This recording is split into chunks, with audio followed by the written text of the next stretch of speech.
Look around you. So much of our modern world is new. New ideas, new buildings, new narratives. And that's great. Change is necessary for progress. The whole world gets it. So how is it possible that despite all this progress, we still learn in the exact same way our grandparents did? Our education is evolving so slowly. But why? What if your education could evolve and improve as quickly as the world around us does? What if your education was designed to help you discover who you really are? If students were created like co-creators instead of just products? If there was a space meant to build connections between teachers and students? A place where safe space doesn't mean you'll be shielded by censorship. Where liberty isn't just what you learn, but how. Your education should keep up with the rest of the world. And now, it can.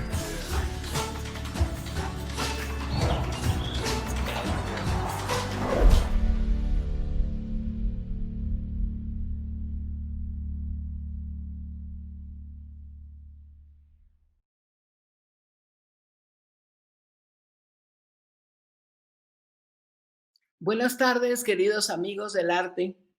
Me da mucho gusto y al mismo tiempo siempre es triste decir adiós, pero lo más lindo aquí es que sí estamos diciendo que el cerrar este hermoso ciclo, el ciclo de conferencias El Mundo a través del arte, nos invita a hacer otro el año entrante. Ya miraremos qué podemos hacer, pero esto ha sido como los cuatro puntos cardinales de cuatro artes. Primero la pintura, después fue el jazz, después el ballet y hoy terminamos con la escultura.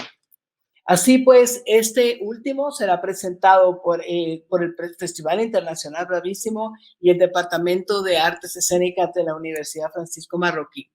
Nos complace sobremanera presentar a un gran nombre, ya no solo es un gran artista, es un gran nombre en Guatemala, que es el de Guillermo Monsanto. Willy estuvo por muchos años identificado con Galería El Ático, que ahora toma otra forma. Él será el que les va a explicar cómo es ahora la Galería El Ático, que estuvo tantos años en la zona 14. Lo visitamos cientos, miles de personas y ahora va a tomar otra forma con esta nueva forma de vivir que estamos ya alcanzando y que estamos ya aprendiendo a hacer, estamos aprendiendo a aceptar y primero Dios, dentro de poco podamos decir, dimos ya un paso para adelante y ahora veremos el mundo del mundo del futuro, del arte y de todo de una nueva forma. Así es que hoy dejo con ustedes a ese gran nombre, a ese gran artista, Guillermo Monsanto, con su tema Escultura Guatemalteca de 1892 al 2020. Bienvenido, Willy, y siempre sea bienvenido aquí a nuestro departamento, a nuestro Festival Internacional Bravísimo. Pero vamos antes a hacer una breve descripción de la conferencia. El maestro Monsanto hará un breve recorrido por la historia de la escultura guatemalteca. En este se incluirán los antecedentes a partir del gobierno de José María Reina Barrios hasta el presente. El oyente se encontrará pues con obras y artistas que se relacionan como una cadena evolutiva de influencias y propuestas de ruptura. Lamentablemente no siempre las propuestas son de unión, pero en este caso Willy abarcará algo que tiene que ver con propuestas de ruptura, que también las hay y muchas en el arte. Es licenciado en arte dramático de la Universidad de San Carlos, artista visual y escénico y dramaturgo. Monsanto ha publicado libros, catálogos, separatas y artículos sobre la historia del arte en Guatemala.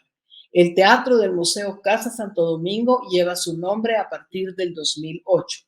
El maestro Monsanto, conjuntamente con Luis Escobar, hoy por hoy dan nueva vida a la Galería El Ático, que principia una nueva vida, la virtual. Monsanto disfruta grandemente de una próxima proyección al futuro, lo que todos esperamos tener. Así es que adelante, Willy.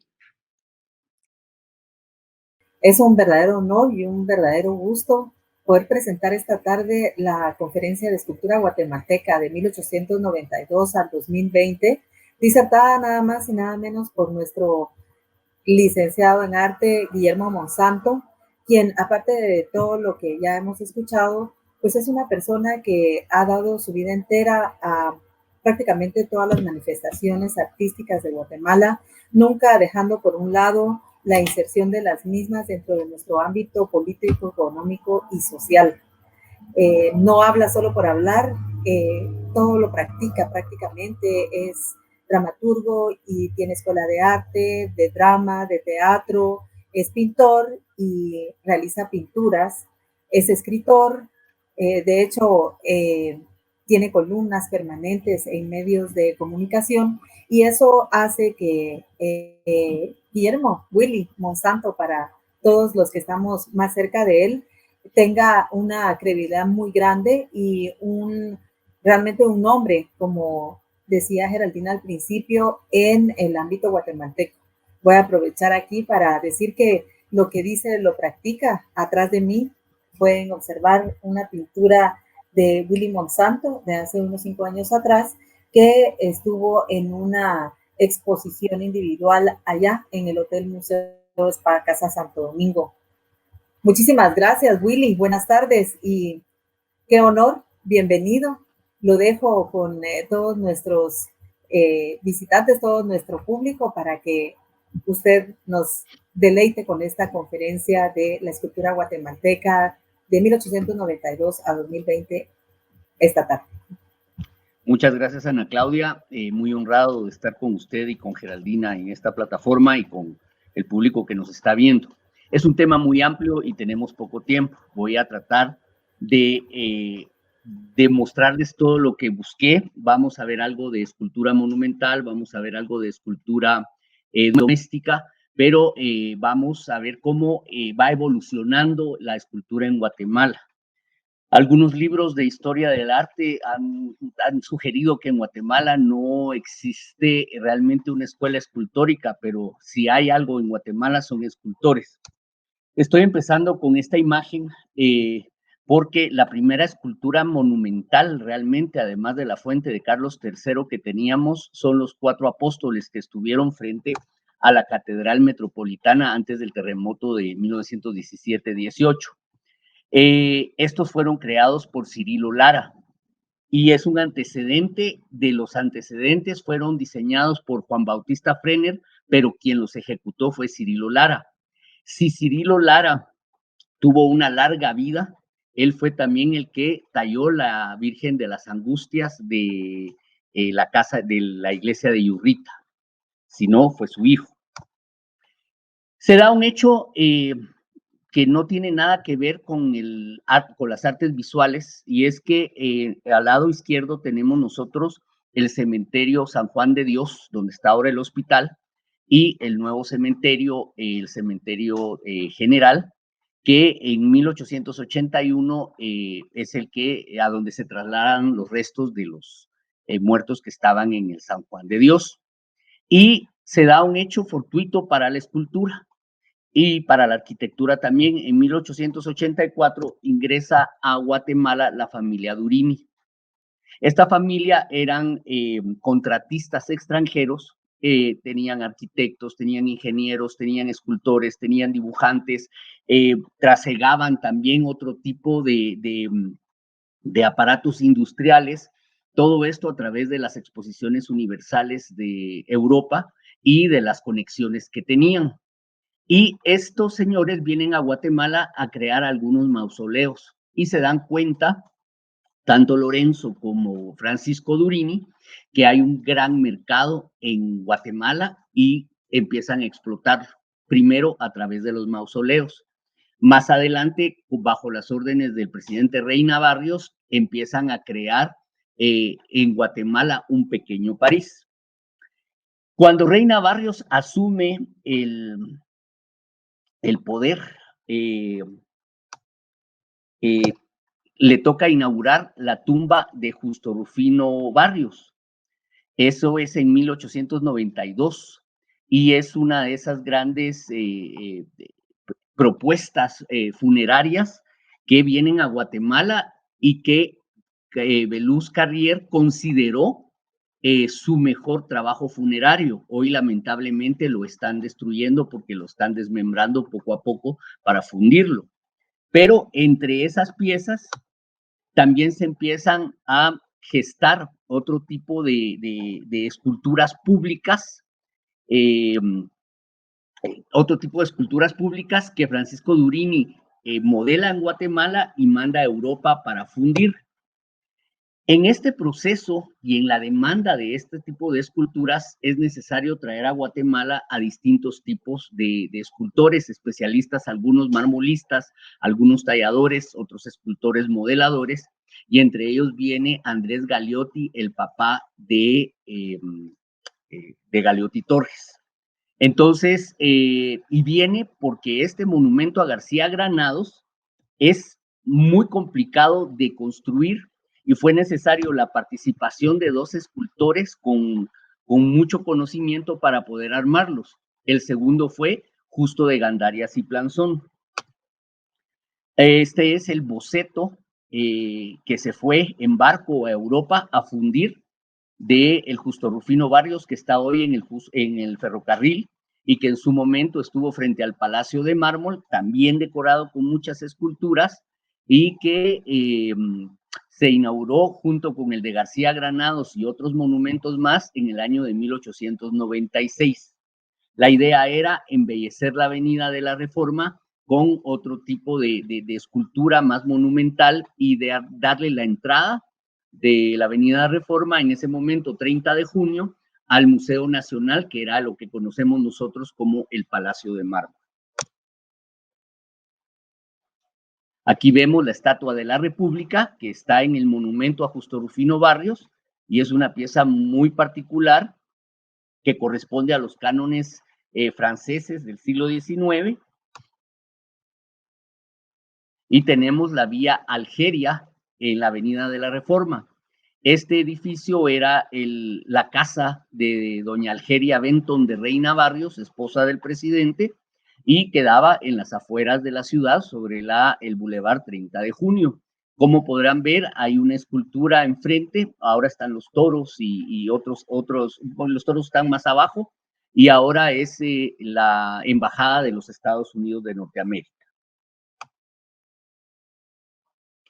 El Teatro Colón, que se construye en 1859, es decorado en 1891 por este Cristóbal Colón que hizo Tomás Moore, y el frontón que vemos, que se cree es de Santiago González o bien podría ser de Justo de Gandarias. No hay un dato a la mano que pueda decirnos quién de los dos lo hizo. Aquí vemos el Cristóbal Colón, es el único que sobrevive en el espacio. En 1917-18, con el terremoto, el Teatro Colón se dañó muchísimo. Para 1920, cuando la revolución cuando se da la revolución que derroca a Manuel Estrada Cabrera, deciden que hay que construir un Palacio Nacional para celebrar el centenario de la independencia, y entonces se usa el edificio como cantera para la construcción del palacio, que se quemó año y medio después de haber sido construido. Acá vemos probablemente la obra más importante que Tomás Moore hizo en Guatemala, sea el monumento a Cristóbal Colón, hoy en peligro, y no tanto porque no se le esté dando mantenimiento, sino porque la moda es de derribar a Cristóbal Colón en todos sus monumentos por América. Es una obra muy importante, también se inauguró en 1896, estuvo en el Parque Central un tiempo, luego se pasó al Parque Morazán y luego a su actual emplazamiento en la Avenida de las Américas. Moore es uno de esos artistas que desaparecen. Tiene obra importante en Honduras, tiene obra en El Salvador y en Guatemala, y aparentemente murió en Cuba. Él fue exiliado de Guatemala porque hizo unas caricaturas que no le gustaron al presidente Estrada Cabrera y entonces lo extrañó del país. Pero fue además maestro de artistas como Agustín Iriarte, de autores como Moncrayón, con el que aprenden caricatura, también los González Goyri, la primera generación. Tenemos la tumba de don Venancio Barrios.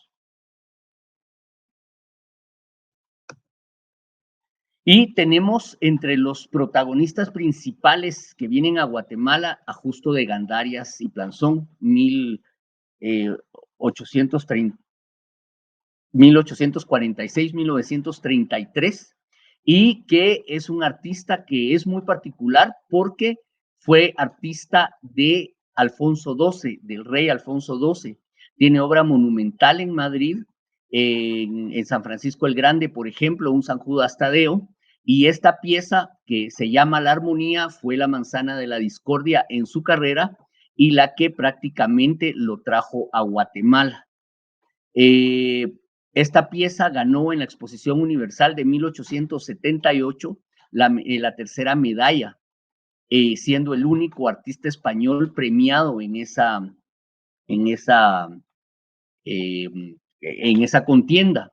Y luego ganó otra vez gran condecoración en la de Viena, años después. Y cuando iba camino a Múnich se perdió misteriosamente y desapareció. Hay una copia en bronce que también está desaparecida y hay una copia en yeso que también está desaparecida.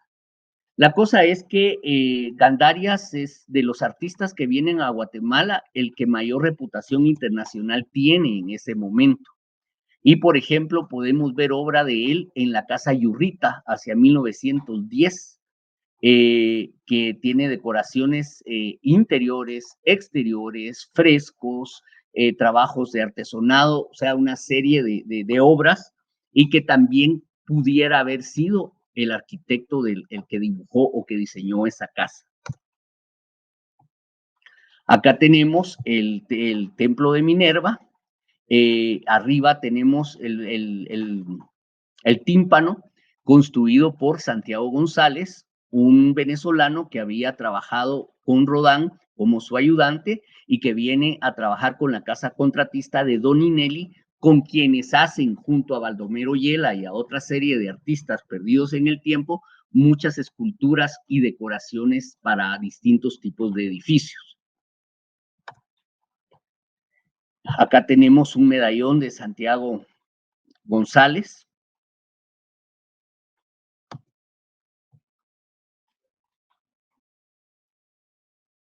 Aquí vemos el José Batres Montúfar que se robaron frente al Conservatorio de Música. Lamentablemente estos robos son para fundir las piezas, porque Guatemala no produce bronce, pero curiosamente sí lo exporta.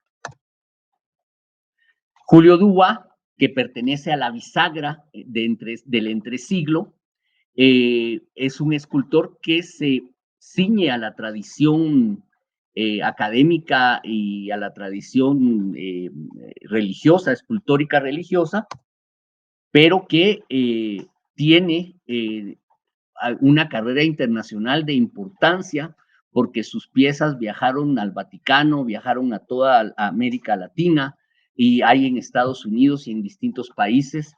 Lamentablemente no existe una biografía de este hombre que pueda ilustrarnos más sobre su vida o dónde se formó, pero es de los artistas que salen de Guatemala durante el lapso de Estrada Cabrera a tener una formación en el extranjero y más adelante a otros lugares también. Acá vemos un San José y una Virgen de vestir. Estos son de los años 40. Enrique Acuña Orantes, que trabaja en conjunto con otros talladores como Manuel Herrera Rubio o Esteban Rojas, y que fue la Virgen, tal vez es su trabajo más conocido, que él encarnó a la Virgen de Guadalupe de la octava calle de la zona 1. Huberto Solís, con quien también trabajó Enrique Acuña Orantes,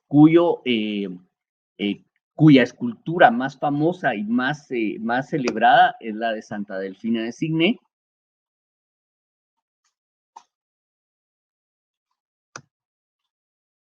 Rafael Yela Gunter, que es de los artistas que se traslapan y que empiezan a romper con la tradición escultórica de su momento, y que además de haber sido alumno de Santiago González, trabajó muy pegado a su padre Baldomero Yela Montenegro, y a Antonio Doninelli y el señor Bressani.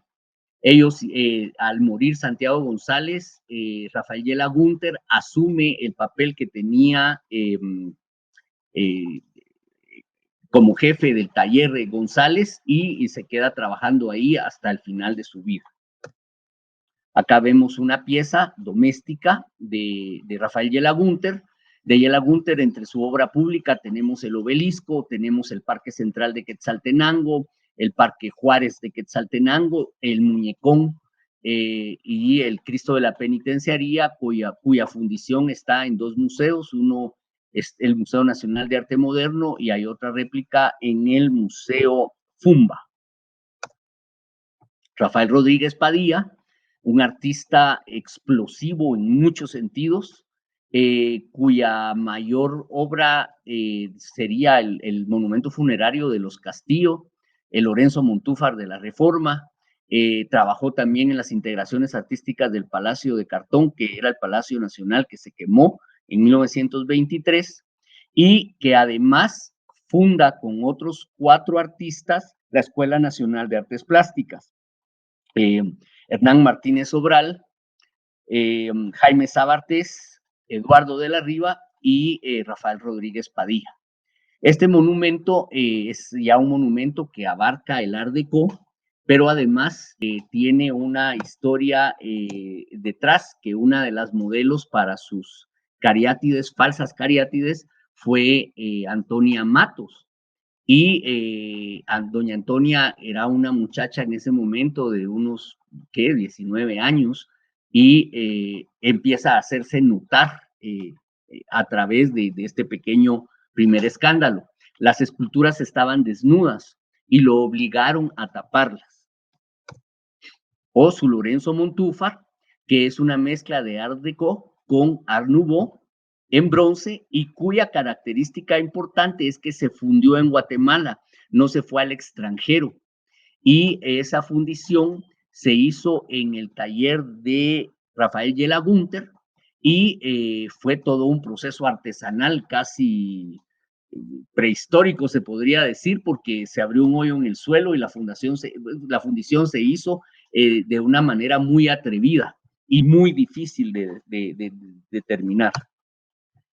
Julio Ruela, que ya pertenece a una segunda generación, que además de vitralista era escultor, y eso muy poca gente sabe, que además diseñó papel moneda y que hay varias obras en el interior de la República que son obra de su mano escultórica. Fue una gran influencia para la generación del 40. Él, Antonia Matos, Alfredo Galvez Suárez, Carlos Rigalt, son los 4 artistas más visibles de ese grupo, y un poquito más adelante Rodolfo Galeotti Torres y el hijo de don Justo de Gandarias, se me fue ahorita el nombre, pero que estos 4 autores que les acabo de mencionar logran estar en una transición que rompe hacia otro tipo de academicismo. Acá vemos el monumento a Rafael Andívar, también de Urruela, en la antigua Guatemala. Y vemos el Palacio Maya de San Marcos, de Rodolfo Galeotti Torres.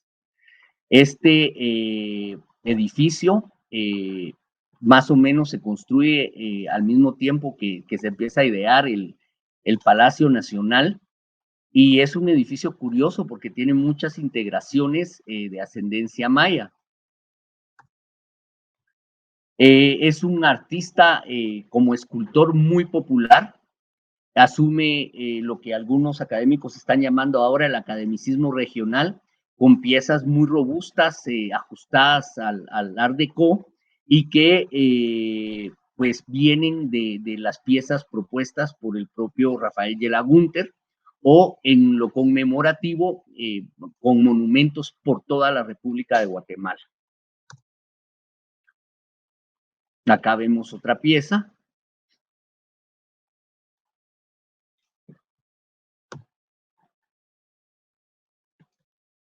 Era muy diverso y tenía mucha capacidad de asumir diferentes tipos de expresión. De este grupo surge la generación del 40.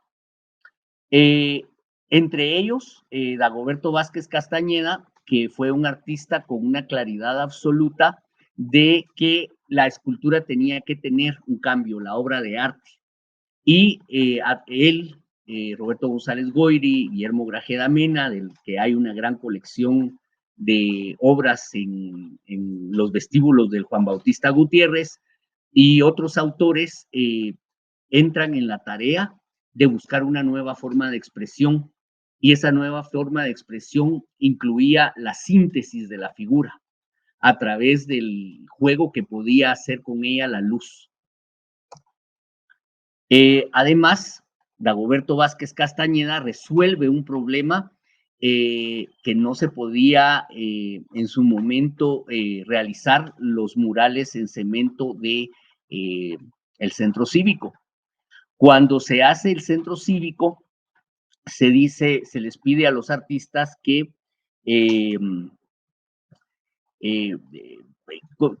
que creen en cemento, pero no existía la tecnología. Entonces ya se les dice, miren, lamentablemente no se van a poder hacer los murales porque no tenemos la tecnología. Y entonces Dagoberto Vázquez, después de un rato de pensarlo, les dice, miren, ¿y qué pasa si la pared es la escultura?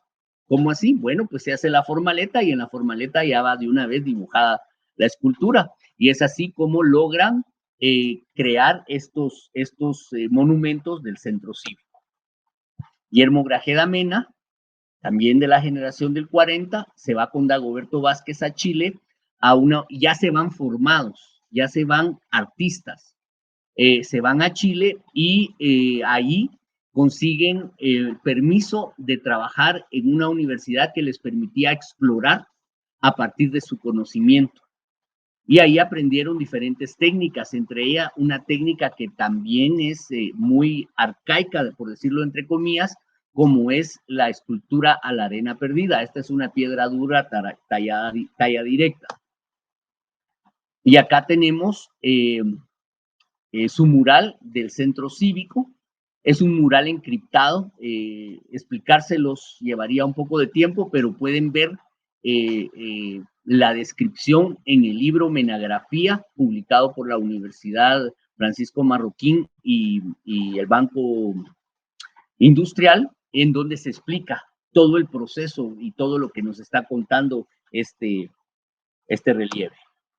Roberto González Goyri, también artista revolucionario, se va a Nueva York, y en Nueva York asume una nueva forma de figuración, buscando también su propio estilo. Este es su mural en el centro cívico.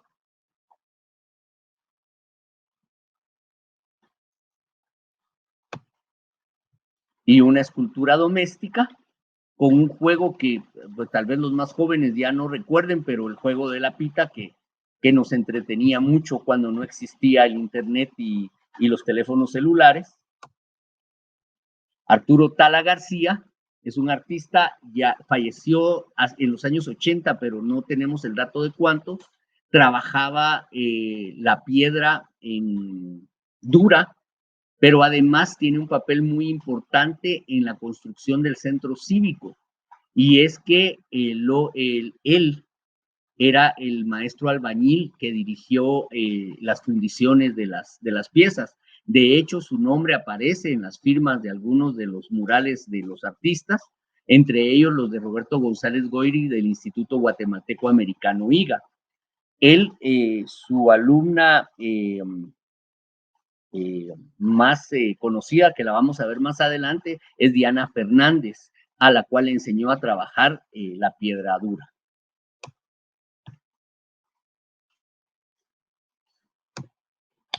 Max Arabia Wall, otro artista revolucionario. Él fue el que logró el bachillerato para los artistas de la Escuela Nacional de Artes Plásticas. No logra salir de Guatemala, pero capta la esencia de lo que sus compañeros estaban explorando en ese momento. A la derecha tenemos una pieza que es un boceto para una fuente. No tenemos la imagen de atrás, pero el pelo cae en cascada, que es donde caería el agua de la fuente, y aparentemente esta pieza se va a replicar o se va a hacer próximamente en grande para que la gente pueda apreciarla. Dolores Bedoya Molina, de Adalberto de León Soto, está en un punto de discusión porque se dice que realmente quien la hizo fue Rodolfo Galeotti Torres, pero como él no podía aplicar al concurso porque trabajaba para el gobierno, el proyecto lo metió a Adalberto de León Soto y lo ganó. Aún así, todos los libros de la época de la escultura dicen que Adalberto de León Soto es su autor, así es que asumimos de momento y hasta que no se pueda comprobar lo contrario, que es de Adalberto de León Soto. Acá vemos una de sus piezas en el Museo Nacional de Arte Moderno. Oscar Barrientos ya pertenece a la generación del 50.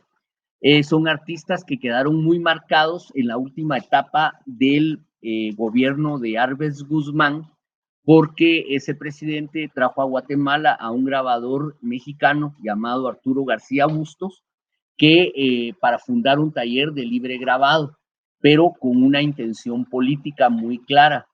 Y entonces todos estos autores, la mayoría fueron alumnos de él, y muchos fueron quedando a la deriva cuando cae el gobierno de Arves Guzmán por su pensamiento político. Víctor Vázquez Kessler es un autor también importante de esa generación y tal vez de él habría que rescatar que es autor de una infinidad de biografías que hoy se perdieron porque en el Ministerio de Cultura y Deportes las votaron por considerar los papeles viejos, pero que me imagino que en los archivos personales de muchos artistas y de muchas familias se puede encontrar todo lo que él produjo y publicó a partir de la Dirección General de Cultura y Bellas Artes. Efraín Recinos, uno de los artistas más visibles de la generación del 50, es un autor diverso, particular, mimético en muchos sentidos, inquieto. Tenemos en el centro uno de los paneles del aeropuerto La Aurora y en los extremos tenemos el Parque de la Industria. Y es curioso, el Parque de la Industria era una lagunía que se llamaba la Lagunía de los Patos y parece ser que gente de la generación de mi papá iban a pescar, no a pescar, sino a cazar patos. Ahí habían muchos patos. Y entonces la idea cuando Efraín Recinos crea este parque es la de recrear lo que era esa lagunía. Por eso es que en el pasado, ya no en el presente, habían canales en donde habían muchos patos nadando. Y la idea era eso, recrear lo que fue en su momento este parque. También lo tenemos como autor del frontón de la Biblioteca Nacional. Este es un mural que tiene también un fondo político y en algún momento fue amenazado de ser demolido. Lo tenemos también en algunas integraciones en el Parque de la Industria o creando con algunos materiales que en su momento se consideraban experimentales. No estoy seguro, pero creo que la pieza de la derecha está en el Museo Nacional, en el Museo Casa Santo Domingo, y el otro, ya les dije, en el Parque de la Industria. Luego tenemos que en los años 60 viene a Guatemala un escultor muy particular, conocido por sus tallas en madera dura, y es José Nicolás. De este autor no sabemos mucho en el presente, pero hay varias obras de él pública y de mucha importancia.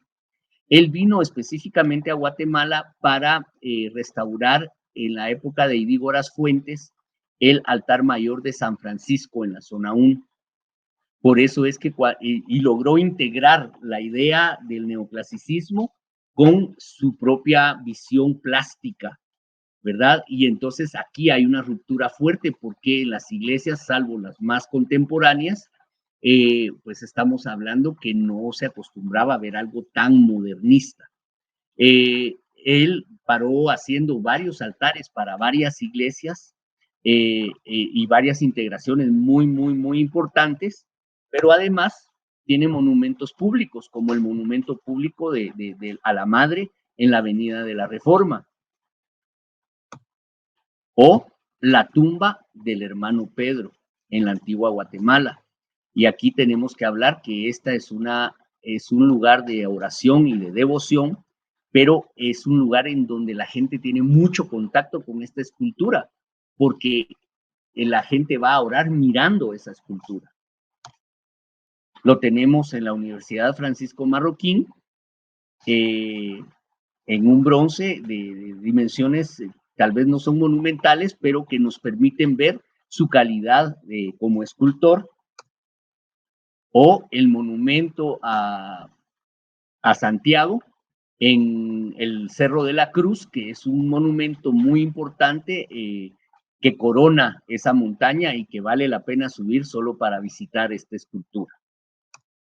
Y acá tenemos algo más contemporáneo de él,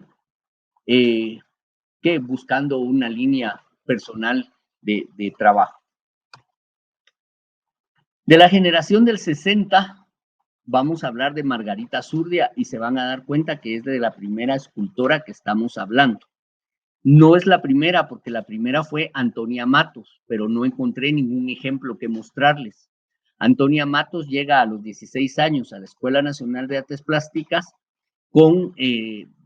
siendo escultora y siendo alumna de don Justo de Gandarias y siendo alumna de Agustín Iriarte, con una cierta formación. Luego se asimila a la Escuela de Artes Plásticas y luego logra entrar por oposición a la Real Academia de Bellas Artes a la Academia de Bellas Artes de París, en donde obtiene premios y medallas. Pero Margarita Zurdia es una artista muy particular. En los años 60, junto con otro grupo de autores relacionados a Luis Díaz, relacionados a Danny Schaefer, entre otros, proponen un tipo de arte que refleja un poco las corrientes internacionales. En este caso, una corriente pop, asumiendo o tomando como base esculturas prehechas o que sugieren ser prehechas, como por ejemplo esta que tenemos a la izquierda, que es una onda realmente. Acá vemos otra escultura, es una intervención. Joyce Burbulias es otra autora que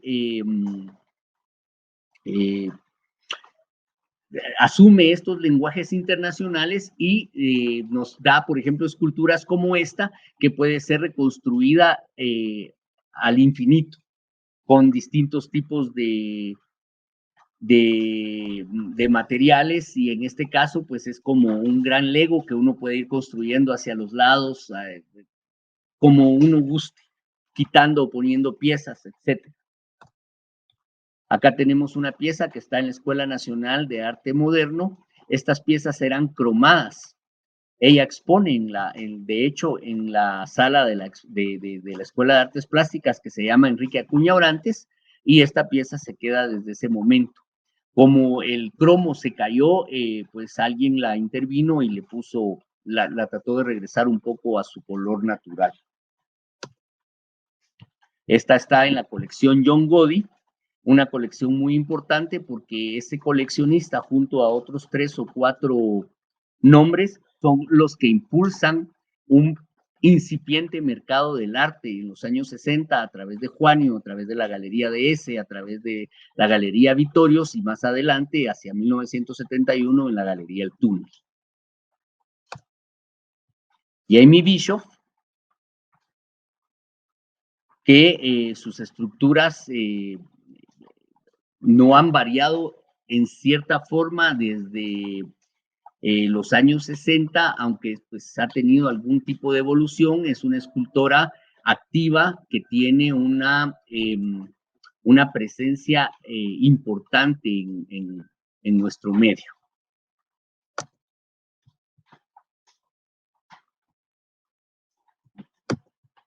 Luis Díaz Aldana, escultor, pintor, instalador, cofundador de la galería, de esta galería de S en los años 60, perdón, un zancudo me está persiguiendo,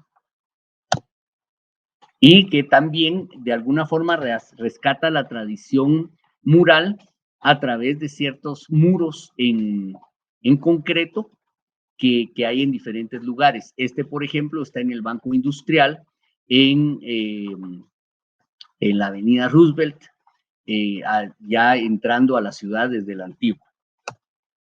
O decoraciones a edificios, integraciones, como estos en la biblioteca de la Universidad de San Carlos.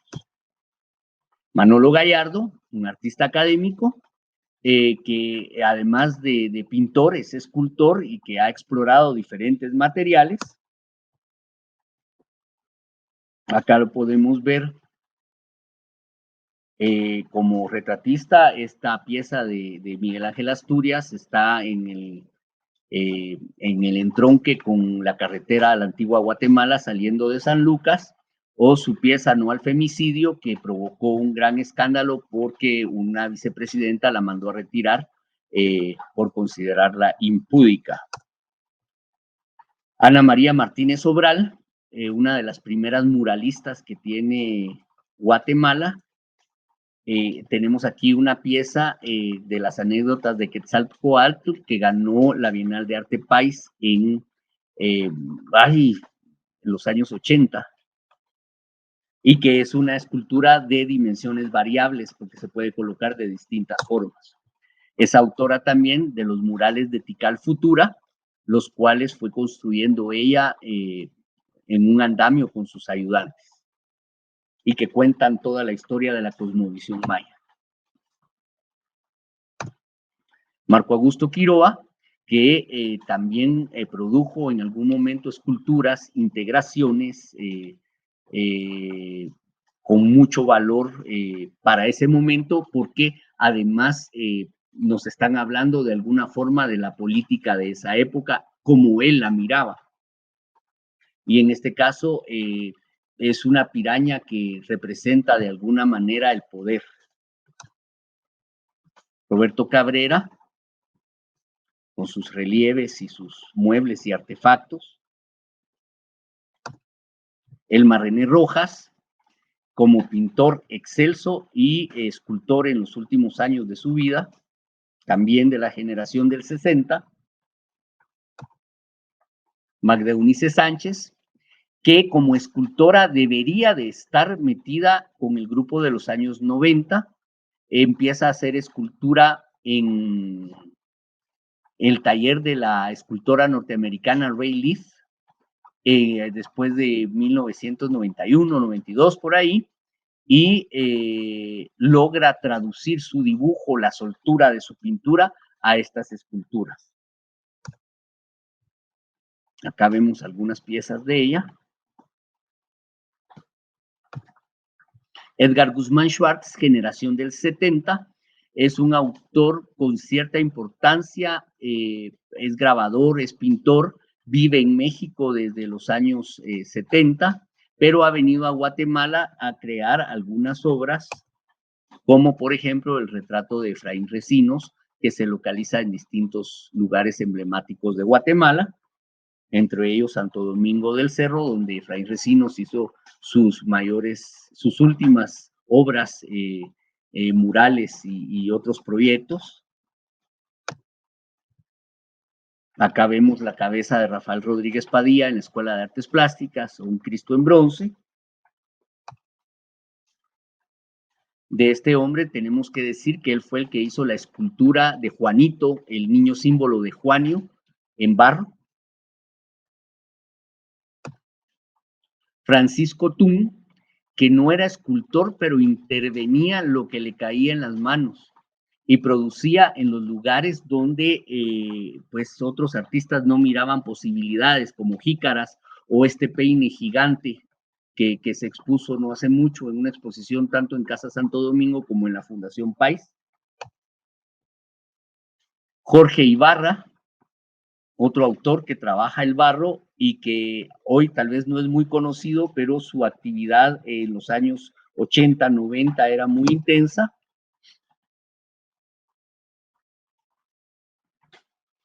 Utilizando técnicas tradicionales, esta está en oro, lámina de oro, esta está esmaltada.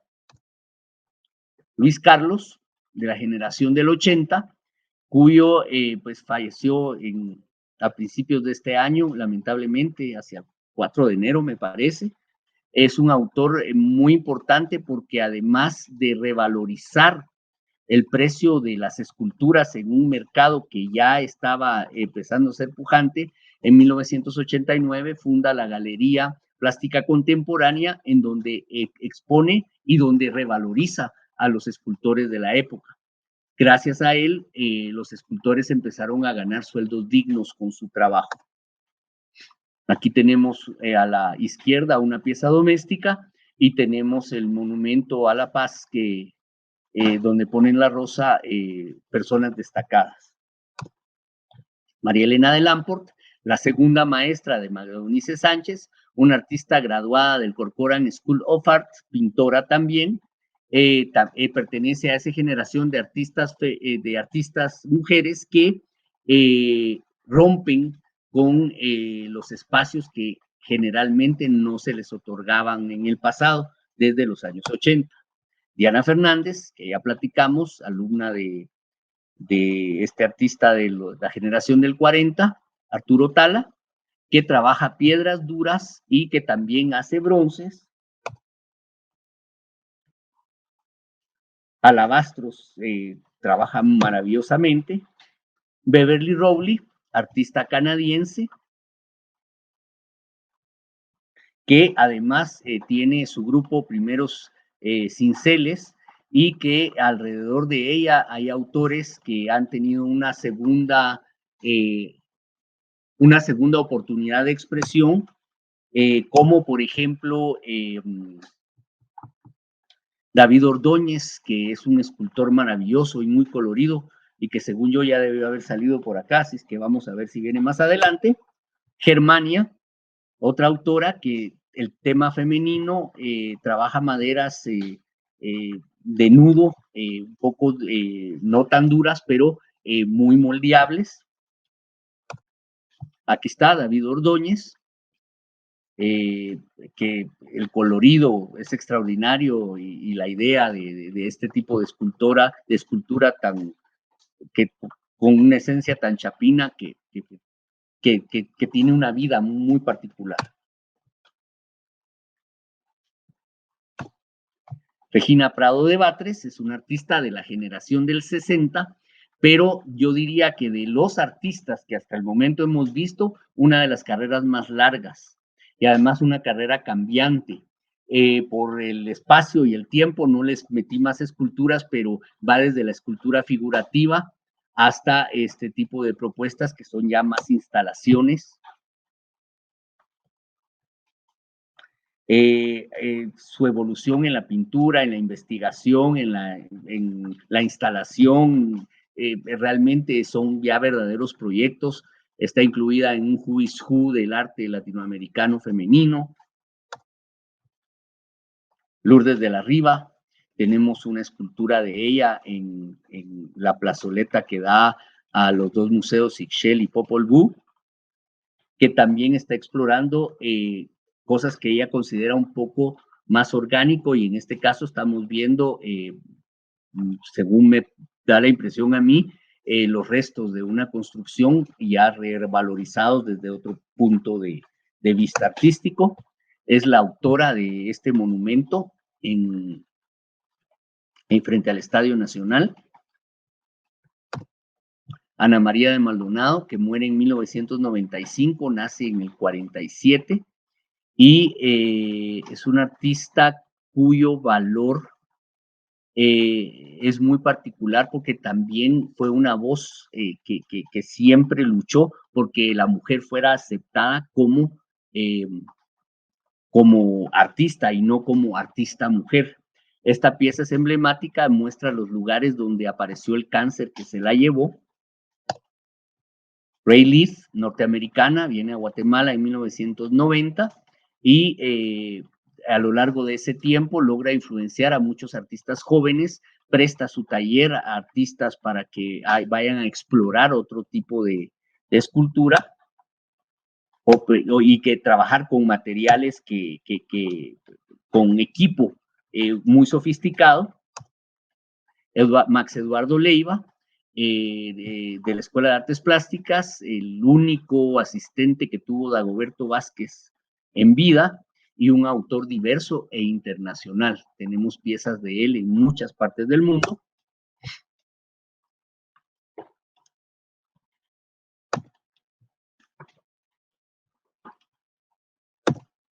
María Dolores Castellanos, otra autora que explora desde primero el barro, luego el stoneware, y luego pasa a la transparencia de las figuras a partir de una situación de salud que la lleva a verse hacia adentro. Es una artista muy poética muchas veces.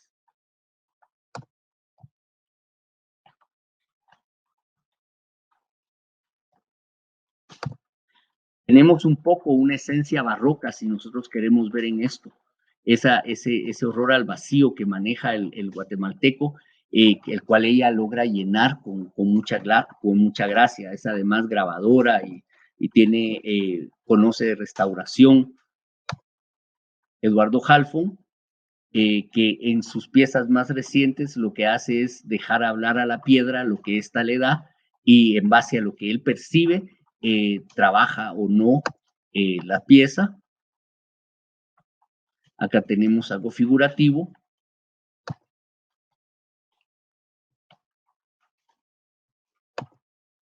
Darío Escobar es un artista considerado conceptual. Su obra está en distintos museos alrededor del mundo y revaloriza también objetos, otorgándoles con la plata o con el oro otra visión.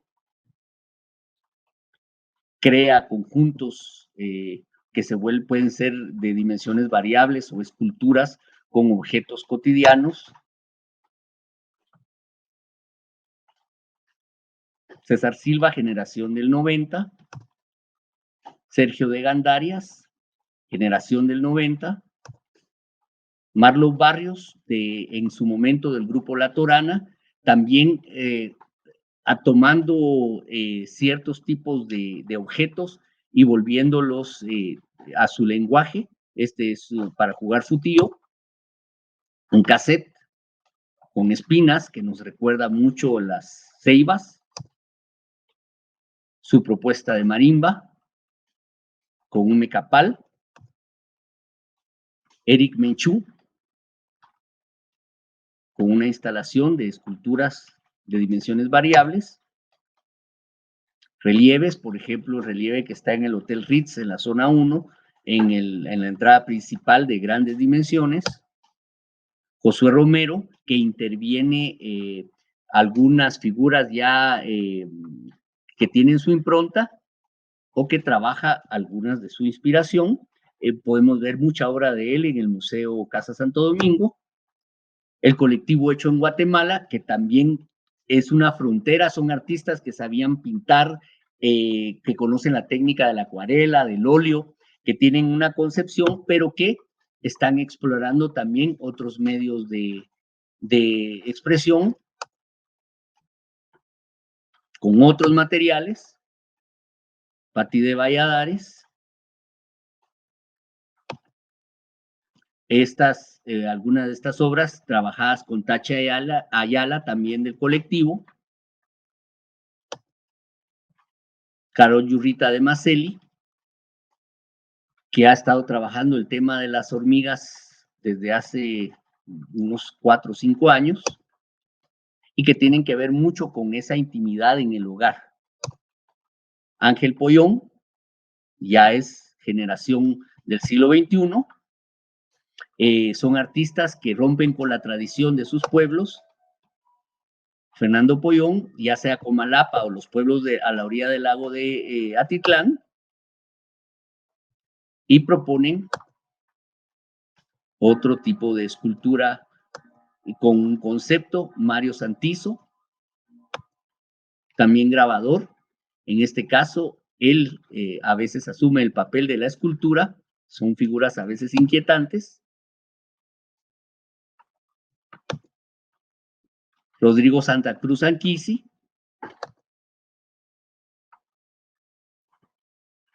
un poco metafísico. Diego Ventura Puac, Ana Warren, Erika Muralles Hasbun, que como ven crea un tejido con alambre, y José Toledo Ordóñez. ¿Por qué José Toledo Ordóñez? Él es un escultor que en los últimos 10 años ha conseguido volverse internacional en muchos sentidos y tiene una cantidad de obra pública que ya no es contabilizable en distintos espacios fuera y dentro de Guatemala. Incluye Europa, Estados Unidos, México, en plazas públicas.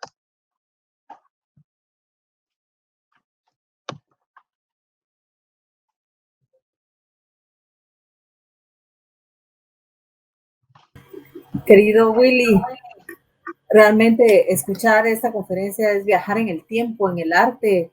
Hemos realmente disfrutado muchísimo toda esa secuencia, toda esa línea de tiempo completísima y muy interesante, que habla precisamente del arte, tanto monumental como doméstico, que es muy importante para poder conocer nuestra identidad, como platicábamos muchas veces, nuestra memoria, y poder identificarnos con nuestro entorno, pero también con todo lo que vamos poseyendo a través del tiempo y lo que conocemos del arte guatemalteco. Tenemos realmente una experiencia bellísima hoy, se hace corto el tiempo, todavía nos da tiempo de una pregunta que creo importante, porque entre todo lo que se ha platicado, las personas nos están diciendo que pues que es un cambio muy drástico el que ha sufrido tanto la arquitectura como la escultura a través del tiempo, desde que empezamos con su disertación ahora hasta donde estamos llegando a este punto final. Y una de las preguntas más interesantes es cómo vislumbra usted con toda su experiencia el camino de la escultura. El mundo del arte está sufriendo, creo yo, un momento de ruptura y crisis. Y de nuevo tenemos, por ejemplo, excelentes dibujantes en el presente, y el dibujo es la base de todo lo demás. Y tenemos artistas que se están preocupando por la escultura como objeto, como pieza en bulto, y no como, por ejemplo, se me ocurre una silla en medio de una sala, que es válido y es escultura, pero que están más preocupados por aspectos formales, saber hacer, porque mucha de la obra que se exhibe ahora en escultura, por ejemplo, o los más contemporáneos, no saben esculpir, o no saben fundir, o no saben construir a partir de con los dedos una forma. Y entonces es un momento en el que las artes visuales está en cuestionamiento, ¿verdad? Esperando que viene. Tenemos muy buenos escultores, y yo en el camino, pues obviamente en una hora no podía incluirles las esculturas de Carlos Mérida, por ejemplo, que por ser tan conocido yo ya no quise pues meterlo para agrandar esto, pero creo que el arte guatemalteco va tomando su camino y va a aterrizar en buen espacio. Maravilloso, porque realmente es hacia donde se deben caminar los artistas hoy. Los momentos actuales también empujan hacia una reinvención y a un reencuentro con muchísimos temas en el arte y en todos los campos. Willy, querido público, se nos acabó el tiempo. Realmente necesitaríamos horas.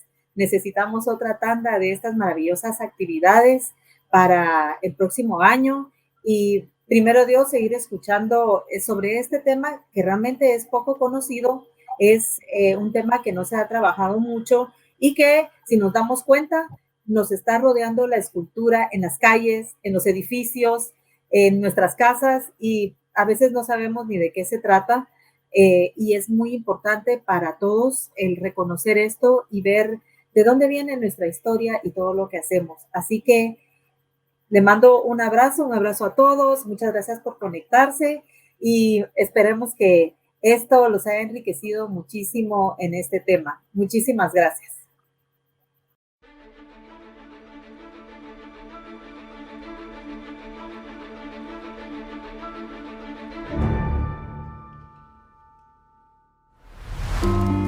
Hoy, el mundo busca cursos en línea.